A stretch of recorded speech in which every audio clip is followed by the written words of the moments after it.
సిద్దిపేట జిల్లా మద్దూరు మండల కేంద్రంలో తాజ్గార్డెన్లో స్థానిక సంస్థల ఎన్నికల్లో పోటీ చేయనున్న సర్పంచ్ వార్డు మెంబర్ అభ్యర్థులకు ఎన్నికల నిర్వహణ మండల అధికారులు స్థానిక ఎన్నికలలో పోటీ చేస్తున్న అభ్యర్థులు ఖర్చు ఎంతవరకు పెట్టుకోవాలి, ఎన్నికల నియమ నిబంధనల గురించి అవగాహన కల్పించారు. ఇందులో మీరు కంపల్సరీ ప్రొఫార్మా 1, 2, 3, 4 ఫిల్ చేయాల్సి ఉంటుందండి. ఇప్పుడు ఇక్కడ సర్పంచ్ అభ్యర్థులు ఎంతమంది అండి? 5,000 రూపీస్ ఉన్నాయండి మన దగ్గర. 5,000 అబవ్ ఉంటే బిలో ఉన్నారా? ఓకే, 5,000 బిలో వాళ్ళకి ఎంత అండి? సర్పంచ్ అభ్యర్థికి లిమిట్ ఎంత ఖర్చు? 1,50,000. బాగా గుర్తుపెట్టుకోండి, సర్పంచ్ అభ్యర్థికి బిలో 5,000 పాపులేషన్ ఉన్న జీపీస్లో 1,50,000 లిమిట్. అదే వార్డ్ మెంబర్ అయితే 30,000. 5,000 దాటితే 2.5 లక్షలు సర్పంచ్ అభ్యర్థికి, వార్డ్ మెంబర్కి 50,000. బాగా గుర్తుపెట్టుకోండి. 10 జీపీలు ఉన్నాయంటున్నారు. సరే, మీరు ఆ 1,50,000 రూపాయలు ఖర్చు పెట్టుకోవాలండి, ఆ లిమిట్ దాటకుండా. అందులో మీరు ఖర్చు చేసే ప్రతి రూపాయి ఇందులో రాయాలండి. నేను మినిమం చెప్పట్లేదు, మాక్సిమం లిమిట్ చెప్తున్నా. మినిమం 0 అయినా, కొంతమంది వార్డ్ మెంబర్స్ 0 ఉంటున్నాయి, 0 అయినా పర్లేదు, కానీ మాక్సిమం లిమిట్ మాత్రం కరెక్ట్గా ఫాలో అవ్వండి. ఇందులో ప్రతి రూపాయి ఖర్చు మీరు ఇందులో రాయాలండి. ఓ 10 మందికి వర్కర్స్కి టీ కొనిపించినా కానీ రాయాలి. అండ్ ఆ ప్రతిదీ మీ దగ్గర బిల్ ఉండాలి. బిల్స్ దాచిపెట్టుకోండి. మీరు బండిలో ఫ్యూయల్ కొట్టించిన, వర్కర్స్కి ఎన్ని కిలోమీటర్స్ తిరిగారు, ఆ తదితర వివరాలు వెహికల్ లాగ్ బుక్లో ఎంటర్ చేయాల్సి ఉంటుంది. సో ఈ డౌట్స్ ఉన్నాయండి ఇంతవరకు? ఓకే, ఇప్పుడు మీరు ఖర్చు పెట్టే ప్రతి రూపాయి ఇందులో రాయమని చెప్పాను కదా, అలాగే మీ ప్రతి ఒక్క కంటెస్టింగ్ క్యాండిడేట్ పేరు మీద మన వాళ్ళు షాడో అబ్జర్వేషన్ రిజిస్టర్ అని మెయింటైన్ చేస్తారు. మీ ప్రతి క్యాండిడేట్కి ఒకటి ఓపెన్ చేస్తారు, షాడో అబ్జర్వేషన్ రిజిస్టర్. అంటే ఏంటంటే, మీరు ఎలాగైతే మీరు ఖర్చు పెట్టేది మీరు ఇక్కడ రాస్తారో, మీ తరఫున మేము కూడా ఒక రిజిస్టర్ మెయింటైన్ చేస్తాము. ఇప్పుడు స్టేట్ ఎలక్షన్ కమిషన్ తరఫున వీడియో సర్వేలెన్స్ టీమ్స్ అని తిరుగుతుంటాయి. వాళ్ళు ఫోన్స్లో వీడియోస్ రికార్డ్ చేసుకోండి.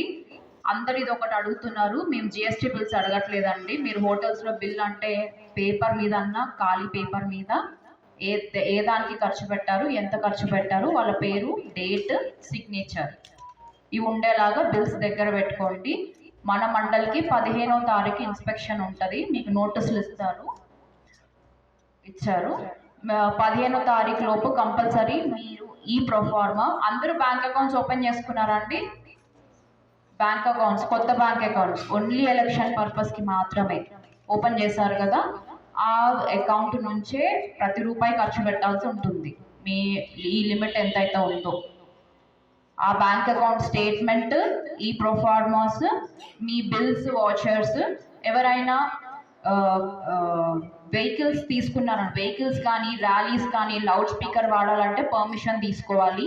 మీరు అలా పర్మిషన్ తీసుకొని వాడుకున్న వెహికల్ లాగ్ బుక్ కూడా మెయింటైన్ చేయాలి. వెహికల్ లాగ్ బుక్లో ఎంత ఫ్యూయల్కి ఎంత ఖర్చు అయింది, పెట్రోల్, డీజిల్, ఫ్యూయల్. మనము అభ్యర్థులకు మనం చేసే పనుల గురించి చెప్పి వాళ్ళ ద్వారా ఓట్లు తీసుకునే ఏర్పాటు చేయాలి. ముఖ్యంగా ఈ ఎన్నికల నియమాల్లో ఎలా ఖర్చులు పెట్టాలి, ఎట్లా ఖర్చు పెట్టే విషయం గురించి మన ఎన్నికల అధికారి అయిన మహేందర్ ఏఎస్ఓ గారు వివరించాలని కోరుతున్నాను. నమస్కారం. ఈ ఎన్నికల ఖర్చు అనేది చాలా మందికి ఎలా చేయాలి, అది ఏ ప్రాంతాలలో ఖర్చు పెట్టాలి అనేది చాలా మందికి తెలియకపోవచ్చు. ఇంతకుముందు పోటీ చేసిన వాళ్ళకు తెలిసి ఉండొచ్చు, కొత్తగా చేసే వాళ్ళకు కొద్దిగా అవగాహన లేకపోవచ్చు. అందుకోసం ఈ అవగాహన కార్యక్రమం అనేది మేము నిర్వహించడం జరుగుతుంది.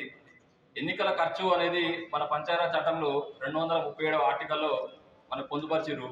ఈ ఎన్నికల ఖర్చును ఇంతకుముందుకు ఎలక్షన్స్ అయిపోయిన తర్వాత 45 డేస్ లోపు మనం సబ్మిట్ చేసేవాళ్ళం. 45 డేస్ లోపు మనం సబ్మిట్ చేసి ఆ ఖర్చులను మనము కలెక్టరేట్ పంపేది. కానీ ఇంతకుముందు ఇప్పటి నుంచి అలాగ లేదు. ఈ ఎన్నికల్లో ఎప్పుడైతే నామినేషన్ స్టార్ట్ అయిన దగ్గర నుంచి ఆ ఎలక్షన్స్ కంప్లీట్ అయ్యేంత వరకు మాత్రమే మనం తీసేసుకుంటాము. 45 డేస్ దాకా మనం వెయిట్ చేయము. ఎంత తొందరగా మీరు అనేది ఎలాంటి ఆందోళన లేకుండా ప్రశాంత వాతావరణంలో ఎన్నికలు ఎలా జరుపుకోవాలనే విషయం మీద చర్చించడానికి రావడం జరిగింది. మీకు ఈరోజు పోటీ చేసే అభ్యర్థులు ఎంత ఖర్చు పెట్టాలి, ఎలా ఖర్చు పెట్టాలి అనే దానికి ఒక ప్రమాణాలు, తర్వాత ఎన్నికల ప్రవర్తన నియమావళి ఏ విధంగా చేసుకోవాలనే విషయం మీద బుక్స్ కూడా ఇవ్వడం జరిగింది. అవన్నీ క్షుణ్ణంగా చదువుకోవాలి. దాన్ని దాటి ఎలాంటి పరిమితులు దాటి చేయకూడదు. మనం అందరూ కూడా ప్రతి ఒక్కరు కూడా గెలవాలి అనే సంకల్పంలోనే మీరు పోటీ చేయడం జరిగింది. గెలుపు ఓటం అనేది ప్రధానం కాదు, మనము ఎన్నికలు ఎలా నిర్వర్తించుకోవాలనేది ముఖ్యం. దాని ప్రకారంగా మనము ఎలాంటి అంటే గ్రామంలో ఇద్దరు అంటే ఇద్దరు పోటీ చేసి ఇద్దరు ఒకటేసారి ప్రచారానికి వెళ్ళడం ఏ విధంగా అయితే